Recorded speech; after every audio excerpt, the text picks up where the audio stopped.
साथियों, मेरे पास में ये है आपका आरपीसी फर्स्ट ईयर का मैथमेटिक्स का सिलेबस। और इस सिलेबस में जो टॉपिक दिए हैं, एग्जाम आपके सर पे है। मैं आपका समय बिल्कुल जाया नहीं करूंगा और सीधे सीधे टॉपिक पर आऊंगा। आज मैं ले रहा हूं मैट्रिक्स और डिटर्मिनेंट्स का टॉपिक। सवाल तो आपने किए हैं, लेकिन आपको केवल ये ध्यान रखना है कि मैट्रिक्स और डिटर्मिनेंट्स के अंदर आपका आरपीएससी में या किसी भी एग्जाम में जो क्वेश्चन पूछा जाएगा वो रॉन्ग नहीं हो, इसके लिए हम क्या पढ़े और क्या छोड़ दें। देखिए, बिल्कुल ब्रीफ में बात कर रहा हूं मैं। मैट्रिक्स और डिटर्मिनेंट्स के अंदर 12th क्लास में दे रखा है मटेरियल, और उसके बाद में आपके दे रखा है फर्स्ट ईयर की जो मैट्रिक्स है थ्योरी ऑफ इक्वेशन के साथ में। अब इसमें से जो कंबाइंड टॉपिक है, इससे बाहर कुछ भी नहीं जाएगा। देखिए, पहला जो टॉपिक दे रखा है matrices, direct introduction, I think इसमें मुझे कुछ बताने की जरूरत नहीं। दूसरा टॉपिक दे रखा है एल्जेब्रा ऑफ मैट्रिसेस। एल्जेब्रा में क्या होता, केवल मैट्रिक्स का प्लस माइनस करना ये आता है, जोड़ बाकी मेन तो ठीक है। फिर मैं बात करूंगा अगला टाइप ऑफ मैट्रिक्स। देखिए, टाइप ऑफ मैट्रिक्स लूं, इसके अंदर जो 12th लेवल पे दे रखा है उसमें कुछ बेसिक चीजें हैं, लेकिन मैं आपको बताना चाहूंगा उसके पहले, जब टाइप्स और बताऊं उसके पहले की बात कर रहा हूं। आज दिन तक मैट्रिक्स का जो आरपीएससी ने जो टफेस्ट क्वेश्चन पूछा है, मैं वो सबसे पहले ले रहा हूं, जिसे हम टफेस्ट मानते हैं। है नहीं, कैसे नहीं है देखिए, मैं बता रहा हूं आपको भी। यहां एक मैट्रिक्स दे रखी है ए, बी और सी। अब इसने पूछा क्या, अभी पिछले किसी एग्जाम में एक क्वेश्चन पूछा था कि फाइंड ए बी इंटू सी में प्लेस ऑफ A33, वहां A34 पूछा है। अब आपको लगता है कि यार आरपीएससी में हम एग्जाम देने बैठे और वहां दो मैट्रिक्स का मल्टीप्लाई करना, फिर जो आए उसका तीसरे से मल्टीप्लाई करना, फिर उस प्लेस को पता करना। आपको इसमें लंबा चौड़ा कुछ नहीं करना है। ये जो थ्योरी मैं बता रहा हूं, ये थ्योरी क्लियर और क्लियर आपके जो फर्स्ट ईयर की बीएससी की मैथ्स चलती है उसमें इंट्रोडक्शन में जो प्रोडक्ट ऑफ मैट्रिक्स है उसमें बिल्कुल साफ साफ दे रखी है। देखिए, यहां आपको क्या करना है, सबसे पहले ए बी का मल्टीप्लाई करना है। मेरे हिसाब से ए बी का मल्टीप्लाई करने में आपको कोई दिक्कत नहीं आएगी, क्योंकि रो टू कॉलम मैट्रिक्स होता है। तो देखिए, मैं इसको डायरेक्ट लिख रहा हूं। ये मैंने ए और बी का मल्टीप्लाई लिख दिया है। देख लीजिए, ए इंटू बी करोगे तो ये मैट्रिक्स आपके ए तो है कितनी 3 इंटू 3 की, और ये आपके कितनी है 3 इंटू 2 की। तो ये एलिमेंट रिमूव हो जाएगा। ए बी का जो मल्टीप्लीकेशन वाली मैट्रिक्स आएगी वो क्या बचेगी 3 इंटू 2। तो देख लीजिए, ये 3 इंटू 2 आ रही मैट्रिक्स। ठीक है, ए बी निकाल लिया। मेरे हिसाब से इसमें कोई दिक्कत नहीं आएगी, इसलिए मैंने इसको डायरेक्ट लिखा। अब अगर मैं इसे सी से मल्टीप्लाई करूं और उसके बाद में मैं A33 निकालूं, मैंने क्या किया कि यहाँ ए बी इंटू सी को डायरेक्ट लिख दिया है आपकी सुविधा के लिए। आपको वहां लिखना नहीं है, मुझे निकालना क्या था A33। तो ये ए बी इंटू सी का आंसर ये आता है मल्टीप्लाई करने पर, जो आपको एग्जाम में नहीं करना है। यहाँ A33 देख लीजिए कौन सा है, ये माइनस का 27 है। ये प्लेस हो गया हमारे को। ये इसमें डायरेक्ट ये आंसर निकालना, कैसे निकालते हैं। यहां मैंने ए बी तो निकाल लिया, अब मैं सी ले लेता हूं यहाँ पे। तो सी में यहाँ लिख दिया, यहाँ भले मैं सी लिखूं और टाइम वेस्ट नहीं करूं, तो डायरेक्ट मुझे करना क्या है, मुझे करना यह है कि ए बी इंटू सी, और मुझे एलिमेंट चाहिए इसका 3 मतलब आपको ए बी का 3 वाला जो रो है, तो ए बी का 3 वाला रो कौन सा हुआ, ये वाला। ठीक है, अब सी का भी 3 वाला कॉलम, सी का तो सी ये है, इसका 3 वाला कॉलम ये दिख रहा। अब आप इसको मल्टीप्लाई कर ले तो 1 इंटू 3, तो ये आ जाएगा आपकी किताब 1 इंटू 3 प्लस 15 इंटू, और ये माइनस का 2, तो देख लीजिए 3 माइनस 30, तो ये माइनस का 27 ये आ रहा। हमें ये प्लेस ही पूछा था, तो देख लीजिए क्या देर लगी, बस थोड़ा सा हमें ये मल्टीप्लाई करने का जो टाइम है वो हमें उसमें से निकालना पड़ता, तो सभी के लिए है, कोई दिक्कत वाली बात नहीं। आपसे अगर पूछे कि नहीं मुझे तो ये वाला प्लेस चाहिए, या जो भी मान लो ना यहाँ से, जैसे यहाँ से इसने कह दिया कि मुझे तो इसमें प्लेस चाहिए 2 × 3 वाला, यानी कि 8 2 3 वाला प्लेस चाहिए, ठीक है। तो 8 2 3 वाला कौन सा हो गया, 2 और 3, यानी ये आना चाहिए। हम देख लेते हैं इसके अंदर भी वही तरीका, तो हमें निकालना अब की बार AB × C और इसका 2 3 एलिमेंट निकालना है। तो ये AB का तो हो गया आपका 2, यानी कि ये हो गया R2 -1, ये लेंगे, और 3 इसमें 3 यही जो पहले वाला है वो ले लेंगे। तो क्या होगा 1 × 3, ये 1 × 3 प्लस 15 × ये इसका लेना पड़ा था -1। देखिए तुरंत गिरते हैं, ये लेना था ये नहीं लेना, -1, तो -1 × 3 प्लस और 18, ठीक है, इंटू -2, तो ये -3 और 18 दूना 36, ठीक है, माइनस के कितने हो गए, -39। ये देख लीजिए आंसर आ रहा। कोई सा भी प्लेस निकालना हो, बस आपको तरीका ये ध्यान रखना पड़ेगा। हो सकता है वो यहाँ पर मैट्रिक्स लंबी चौड़ी दे दे, आपको इसमें दुखी होने की जरूरत नहीं है। ये क्वेश्चन पूछा था आरपीएससी सेकंड ग्रेड के अंदर, अभी 2022 के अंदर किसी एग्जाम में शायद पूछा था। तो कहने का अर्थ ये कि इनसे ज्यादा बाहर क्वेश्चन नहीं आते। अब आप सोचोगे कि ऐसा तो हमने कहीं पढ़ा ही नहीं, मैं बता रहा हूं कि फर्स्ट ईयर की जो मैथ्स है उसमें शुरुआत में ही जो प्रोडक्ट दे रखा है AB का, उसमें ये मेथड क्लियर दे रखा है, वहां से आप देख सकते हैं। पहले मैं टाइप्स ऑफ मैट्रिक्स की बात कर रहा हूं, जिसमें मैं 12th लेवल का पार्ट ले रहा हूं, जो आप जानते हैं, लेकिन हल्की सी कुछ बारीकियां हैं वो आपको समझ लेनी। इसके बाद में हायर लेवल की मैट्रिक्स, जिसमें नील पोटेंट हुआ, जिसमें यूनिटरी मैट्रिक्स हुआ, ऑर्थोगोनल मैट्रिक्स हुआ, कॉन्जुगेट मैट्रिक्स हुआ, ये सब ले रहा हूं, ठीक है। वो एक कॉम्प्लिकेसी है, केवल बेसिक ही ले रहा हूं। पहले मैं कॉलम मैट्रिक्स, इट मींस जिसमें केवल एक कॉलम हो, केवल इस तरीके से 1 2 3। दूसरा इस रो मैट्रिक्स, तो रो में केवल एक रो हो, यानी कि 1 2 3। और स्क्वायर मैट्रिक्स की बात करूं तो ये मैट्रिक्स होती है आपके n × n प्रकार की, 3 × 3 2 × 2, इस तरीके से आया समझ में, जिसमें रो और कॉलम दोनों इक्वल होंगे, ठीक है ना, यानी कि R = C होगा। फिर बात करूं मैं खास तौर से इन दोनों मैट्रिक्स की, हल्के में नहीं लेना है। क्यों? क्योंकि डायगोनल और ये काफी मिलती जुलती है, स्केलर वाले दोनों ही। कैसे? मैं पहले इनके एग्जाम्पल लिख रहा हूं। देखिए सबसे पहले मैं डायगोनल लिख रहा हूं, ये जैसे मैंने लिख दिया 3 0 0 0 2 0 0 0 1, ये लिख दिया डायगोनल। और स्केलर में लिख रहा हूं मैं 3 0 0 0 3 0 0 0 3। दोनों का डिफरेंस देख लेना आप साफ साफ, ये आपके स्केलर और ये डायगोनल। डायगोनल में डायगोनल के एलिमेंट है वो सेम होना जरूरी नहीं है, ठीक है, जबकि इसमें स्केलर में डायगोनल के एलिमेंट सेम होना जरूरी है। आइडेंटिटी की बात करें तो आइडेंटिटी के अंदर साफ साफ 1 0 0 0 1 0 0 0 1, इस प्रकार से ये 3 × 3, जिसको अपन I3 भी कहते हैं। ऐसे I2 होगी तो केवल ये वाला ले लेंगे 2 × 2। तो ये आपके इसमें आइडेंटिटी हो गया। जीरो मैट्रिक्स की बात करें तो हम उसको 0 लिखेंगे और बड़े, और उसमें सारे एलिमेंट 0 होंगे, 0 0 0 0 0 0, ऐसे। ये तो हुआ बेसिक 12th पार्ट का टाइप्स ऑफ मैट्रिक्स।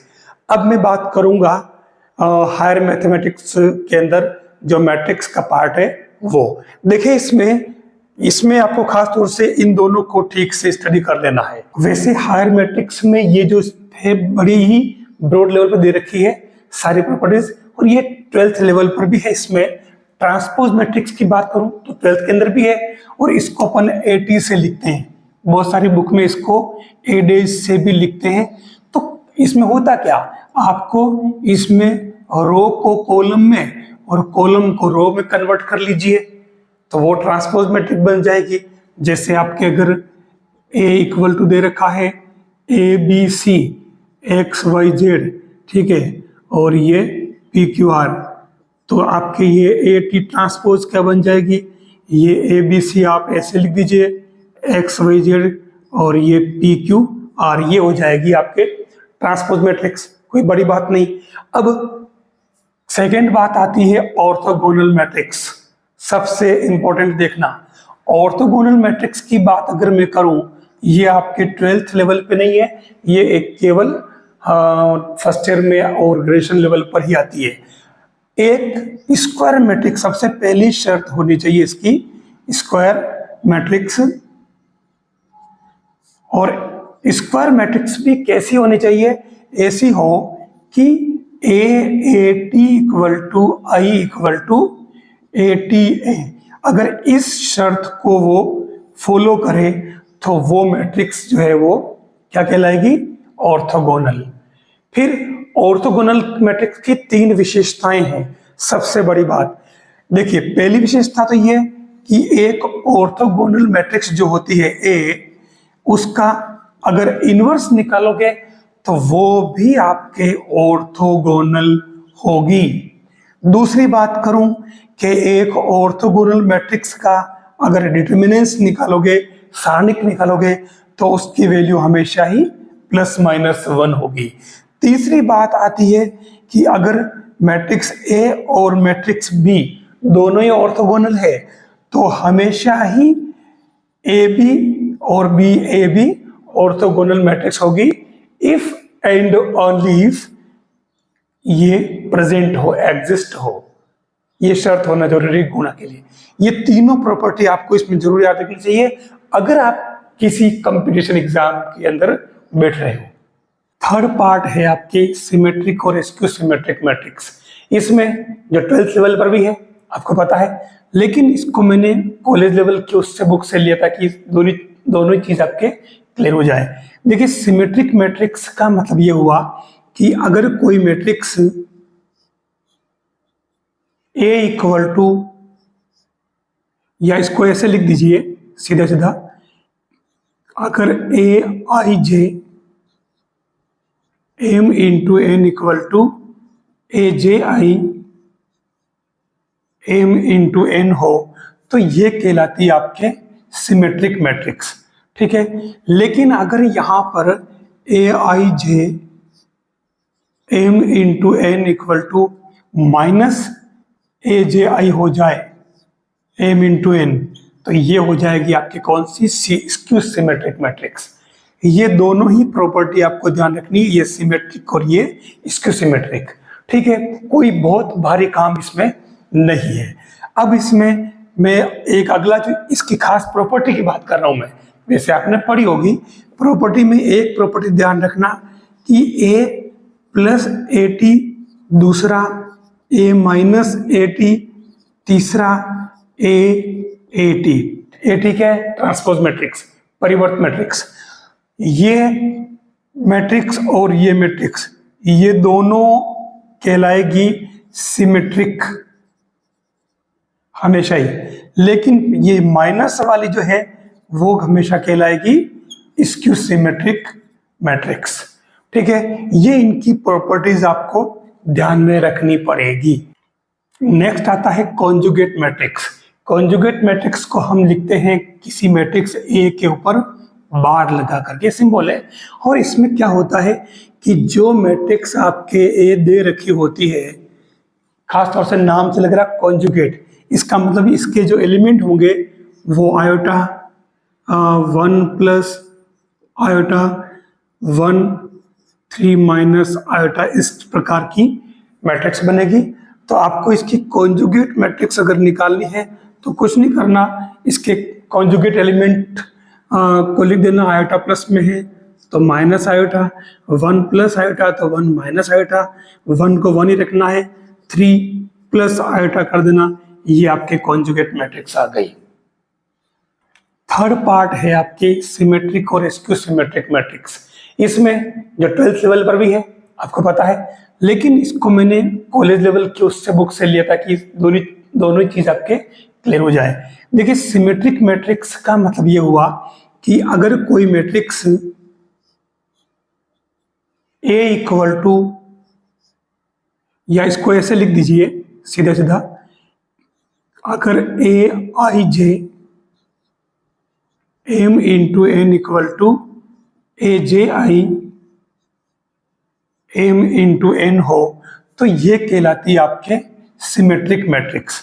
ठीक है, लेकिन अगर यहां पर A I J M into N equal to minus A J I हो जाए एम इंटू एन, तो ये हो जाएगी आपकी कौन सी, स्क्यू सिमेट्रिक मैट्रिक्स। ये दोनों ही प्रॉपर्टी आपको ध्यान रखनी है, ये सिमेट्रिक और ये स्क्यू सिमेट्रिक। ठीक है, कोई बहुत भारी काम इसमें नहीं है। अब इसमें मैं एक अगला जो इसकी खास प्रॉपर्टी की बात कर रहा हूं मैं, वैसे आपने पढ़ी होगी प्रॉपर्टी में, एक प्रॉपर्टी ध्यान रखना कि ए प्लस ए टी, दूसरा ए माइनस ए टी, तीसरा ए टी। ए टी क्या है, ट्रांसपोज मैट्रिक्स, परिवर्त मैट्रिक्स। ये मैट्रिक्स और ये मैट्रिक्स, ये दोनों कहलाएगी सिमेट्रिक हमेशा ही, लेकिन ये माइनस वाली जो है वो हमेशा कहलाएगी स्क्यू सिमेट्रिक मैट्रिक्स। ठीक है, ये इनकी प्रॉपर्टीज आपको ध्यान में रखनी पड़ेगी। ये एक इसके अंदर खास बात थी सिमेट्रिक और स्क्यू सिमेट्रिक के अंदर, बाकी इसमें कोई भारी बात है नहीं। नेक्स्ट आता है कॉन्जुगेट मैट्रिक्स। कॉन्जुगेट मैट्रिक्स को हम लिखते हैं किसी मैट्रिक्स ए के ऊपर बार लगा करके, सिंबल है। और इसमें क्या होता है कि जो मैट्रिक्स आपके ए दे रखी होती है, खासतौर से नाम से लग रहा है कॉन्जुगेट, इसका मतलब इसके जो एलिमेंट होंगे वो iota 1 plus iota 1 3 minus iota, इस प्रकार की मैट्रिक्स बनेगी। तो आपको इसकी कॉन्जुगेट मैट्रिक्स अगर निकालनी है तो कुछ नहीं करना, इसके कॉन्जुगेट एलिमेंट को लिख देना, आयोटा प्लस में है तो माइनस आयोटा, 1 प्लस आयोटा तो 1 माइनस आयोटा, 1 को 1 ही रखना है, 3 प्लस आयोटा कर देना, ये आपके कॉन्जुगेट मैट्रिक्स आ गई। नेक्स्ट जो मैट्रिक्स है वो कहलाती है आपके ट्रांजुगेट मैट्रिक्स। ट्रांजुगेट, इसमें दो मैट्रिक्स आ रही है, एक तो ट्रांसपोज और दूसरा कॉन्जुगेट। तो इसमें आपको कुछ नहीं, सीधा सीधा ये ध्यान में रखना है कि कोई मैट्रिक्स ए है, उस मैट्रिक्स का पहले तो आप ट्रांसपोज निकाल लें और इसके बाद में उसका कॉन्जुगेट निकाल लें, तो वो आएगी आपके ए स्टार, और यही आपके कहलाएगी ट्रांजुगेट मैट्रिक्स। आप चाहें तो इसमें इसे पहले बार निकाल लें और उसके बाद में ट्रांसपोज निकाल लें, तो भी आपके ये ए स्टार ही आएगा। ये आपके ट्रांजुगेट मैट्रिक्स। जैसे कोई मैट्रिक्स ए इक्वल टू मैं ले लेता हूं आयोटा 1 प्लस आयोटा 2 और 3 माइनस आयोटा, ये मैं एक मैट्रिक्स ले लेता हूं। मैं इसमें पहले निकाल लेता हूं ए बार, तो ए बार क्या बन जाएगा, माइनस आयोटा 1 माइनस आयोटा 2 और ये 3 प्लस आयोटा।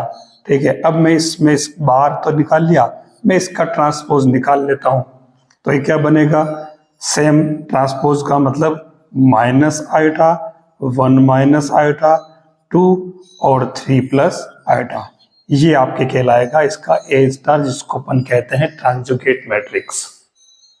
हर्मिशियन मैट्रिक्स की बात अगर करें इसके अंदर, तो देखिए मैं हर्मिशियन मैट्रिक्स की बात कर रहा हूं।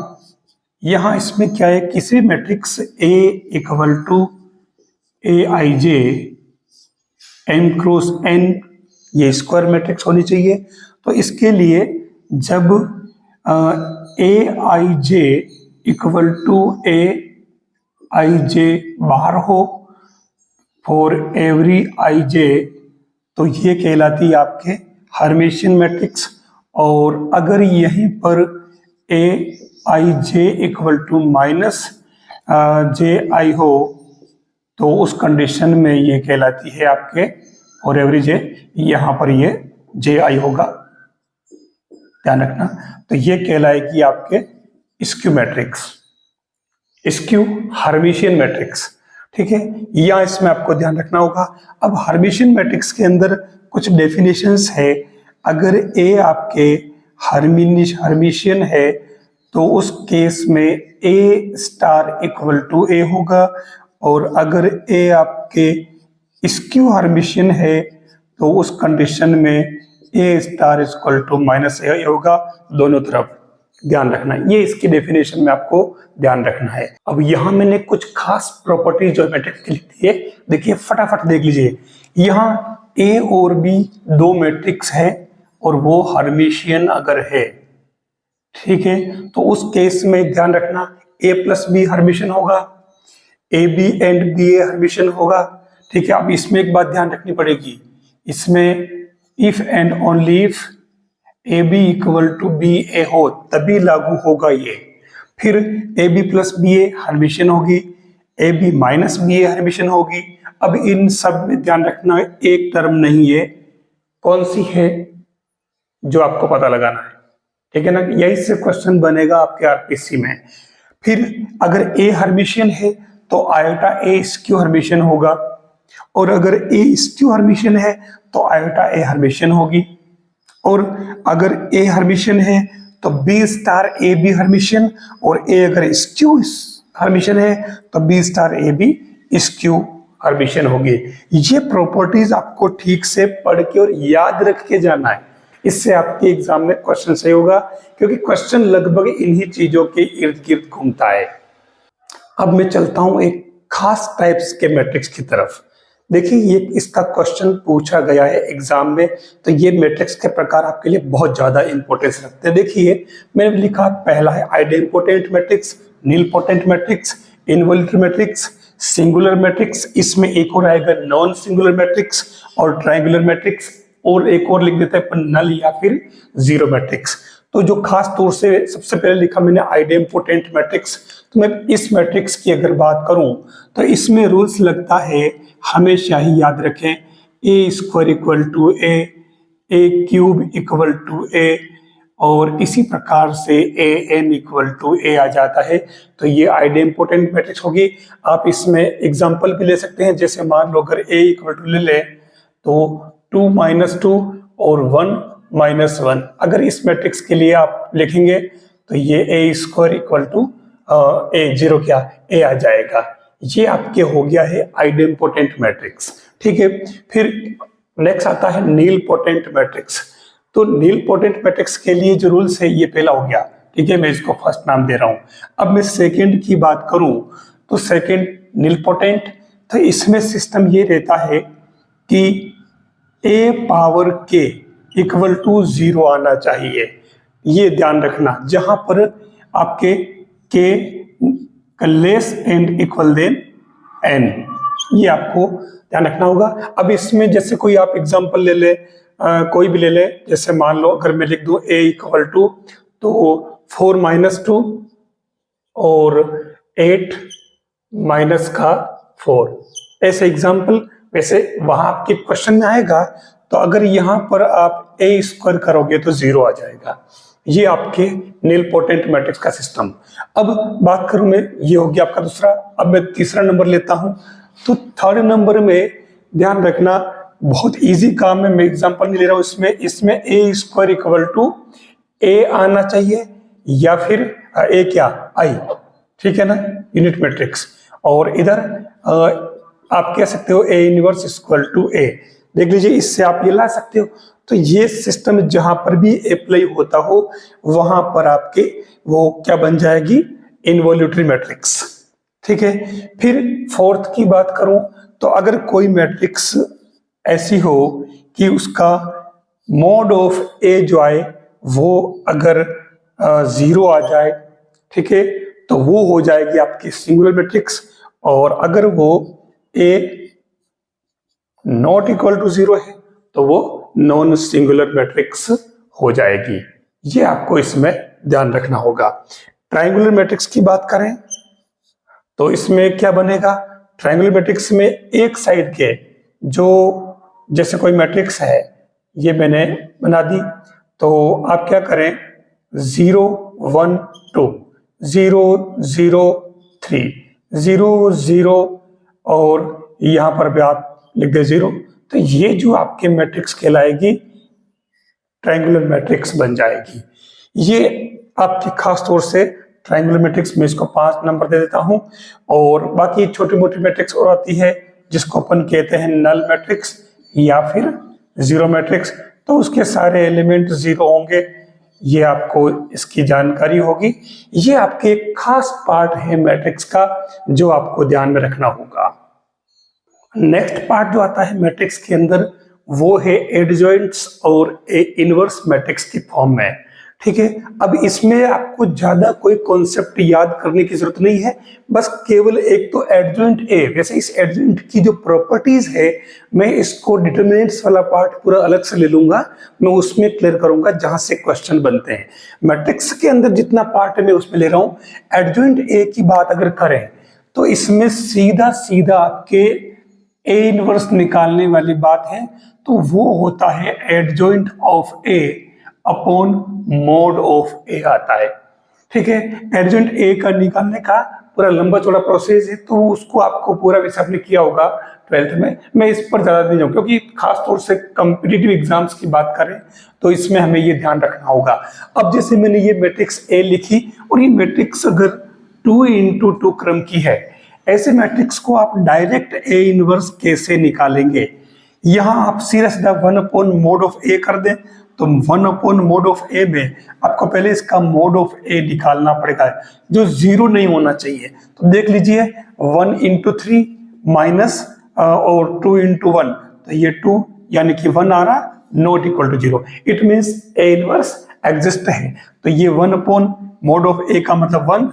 अब आपको यह करना क्या है, आप इन एलिमेंट की तो प्लेस चेंज कर दीजिए डायगोनल वाले की तो, और इन दोनों एलिमेंट के आप साइन चेंज कर दीजिए, प्लस प्लस कर दीजिए, माइनस में है, तो ये आपके ए इनवर्स आ गया इस मैट्रिक्स ए का।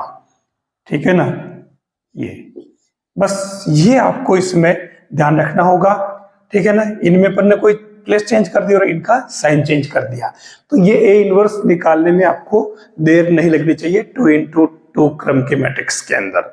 एक बात मैं मैट्रिक्स के प्रकार की जो बात कर रहा था तो उसमें मैं बताना भूल गया था कि जब कोई एक मैट्रिक्स, जैसे मान लो अगर बी मैट्रिक्स है, ठीक है, तो देखिए इस मैट्रिक्स को हम एक तरीके से सेट करें 1/2 into 2b, तो ये हो जाएगा 1/2 और मैं इसे b प्लस b स्टार और plus b minus b star के रूप में लिख दूं, यानी 1/2, तो ये b plus b star plus half और ये b माइनस b स्टार। इसका मतलब ये तो कहलाएगी आपके हर्मिशियन मैट्रिक्स और ये कहलाएगी आपके स्क्यू हर्मिशियन मैट्रिक्स। यानी किसी एक मैट्रिक्स को अपन सिमेट्रिक और स्क्यू सिमेट्रिक के अंदर कन्वर्ट कर सकते हैं, और यहां मैंने स्टार लगाया है तो ये आपके हर्मिशियन और स्क्यू हर्मिशियन मैट्रिक्स कहलाएगी। तो किसी एक मैट्रिक्स को हम हर्मिशियन और उसके हर्मिशियन स्क्यू हर्मिशियन मैट्रिक्स के सम के रूप में भी लिख सकते हैं।